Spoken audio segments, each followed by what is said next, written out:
Good morning, Miami. Good morning. Good morning, 954. Good morning, and I am honored to be the CEO of Florida Realtors, the largest realtor association in the United States as a state. And the statistics you just heard illustrate how monumental the impact the state of Florida has right now. But I would be remiss if I did not acknowledge the incredible contribution that Southeast Florida brings, not only to the Realtor Association, but to the economy of the entire state. But ladies and gentlemen, we can't do that unless we pay attention. You are all advocates. You all wake up unemployed. One of my favorite realtors told me once, I called him and I said, "Hey, you got a second?" And he said, "I eat what I kill." And that stuck with me because he always reminded me that when he needed to be there, he would be there because his voice needed to be heard. As a realtor advocate, it was his job to show up, represent, and make sure that the public policymakers and the lawmakers understood that real estate drives the economy. And ladies and gentlemen, 100%, there you go. That real estate led us the last 5 recessions. But we can't do it alone. We are a three-way agreement. And there are some of you who are frustrated with us. Ladies and gentlemen, I know this because you keep calling me. And that's okay. I want to hear from you. But I also want you to know that we stand as a three-level association to advocate on your behalf. And if you start to think that we don't need you on the national level, look at the settlement. And I want you to look at what immediately happened after that settlement was announced.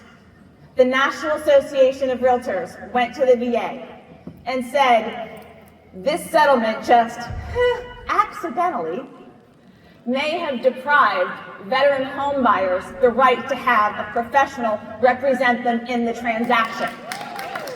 That was an unintended consequence, and nobody meant for that to happen.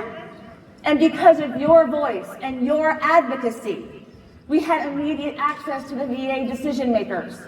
And they changed the rule to protect the consumers who fought for this country, some of those whose families died for this country, to make sure that home ownership was still a priority for our veterans. Ladies and gentlemen, that is realtor advocacy at its finest. So what are we doing here in Florida? Well, we've all been a little distracted by the fact that we've just asked you to do business a completely different way. And on behalf of your association, your industry, thank you. Thank you for being here today. Thank you for jumping in with both feet like you always do. But what's amazing is that as we have faced some of the biggest challenges we have ever faced in terms of changing the way we do business, in January, droves of you showed up in Tallahassee to tell the state legislature, hey, real estate drives the economy. And we got a couple of things that we're going to need your help with. On the screen are your legislative accomplishments. Ladies and gentlemen, coming out of COVID, we were looking at rising home prices, rising interest rates, and we wanted to make sure that people, all of those people who are coming to Florida, especially our first-time home buyers, had the opportunity to experience home ownership the way all of us do, because it is so important. That was the creation of the Hometown Heroes program. Under the leadership of Miami's own Christina Pappas, we went to the legislature, and in partnership with, again, Miami's own Senator Ana Maria Rodriguez, Alexis Kalu from the 954, we asked the legislature to please help us. And at the time, I went to President Pappas and I said, hey, what am I asking for? We're gonna place this after this veteran program. They gave them like $33 million. President Pappas, how much should I ask for? She said, ask for $100 million. I said, what? She said, we're realtors, Margie, go negotiate. Ladies and gentlemen, when they announced that they gave us $100 million, I almost fainted. But I also realized it was also a testament to all of you who understood how important this is. They also, in 2024, gave us another $100 million, which became available just on July 1st. As of July 18th, $30 million had already been spent. Ladies and gentlemen, as realtor advocates, you have put almost 18,000 first-time homebuyers in homes through the Hometown Heroes program. We are constantly dealing with increasing home prices and increasing prices in home insurance, and we're working on it, and you're all incredibly supportive. But we also have to make sure that the housing stock is protected. And so in order to make sure that the housing stock is protected under the leadership of CFO Jimmy Petronis, they came out with My Florida Hardened Homes. And there's $230 million available for hardworking Floridians to apply for assistance to harden their homes. Because if you harden your home correctly, your insurance rates go down. But understand that all came from conversations you had with the legislature. Anyone hear about this one? It's only been national news. We were the first state in the country that say squatters are not welcome here. And that instead of asking the courts and lawyers and costing a fortune to get rid of someone that is unlawfully in a property, you went to Tallahassee and said, help. And again, you have a leader in Miami, in Senator Ana Maria Rodriguez, who leads the charge on these kinds of things. We're also now going to make sure that we're telling all home buyers that, you know what, in Florida, guess what could actually happen? Your home could flood. And it's not only if you're in a flood zone, folks. I'm not going to get into the federal government's inability to draw a map. But I'm going to tell you that if you hold a Florida license, you should probably have flood insurance. I live in Orlando, and we had some of the most devastating floods after the last hurricane. And all of them were not in flood zones. So at least now our home buyers are educated. The other thing that the state legislature has done is put billions and billions and billions of dollars into cleaning up Florida's waters. Why?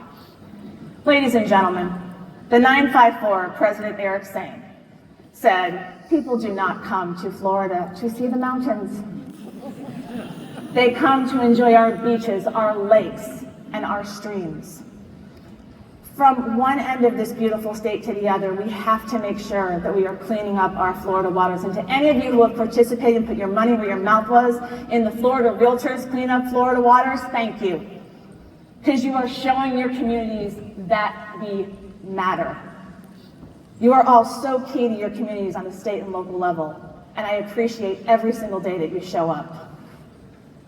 For commercial practitioners, or anybody who likes to have a Publix in their neighborhood, we have over the last 10 years cut the business rent tax from 4.5% to 2%.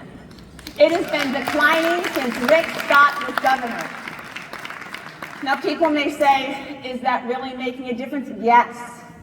When you think about all of the people moving to Florida, some of them are bringing businesses, and we are much more competitive with a 2% commercial sales tax than a 4.5%.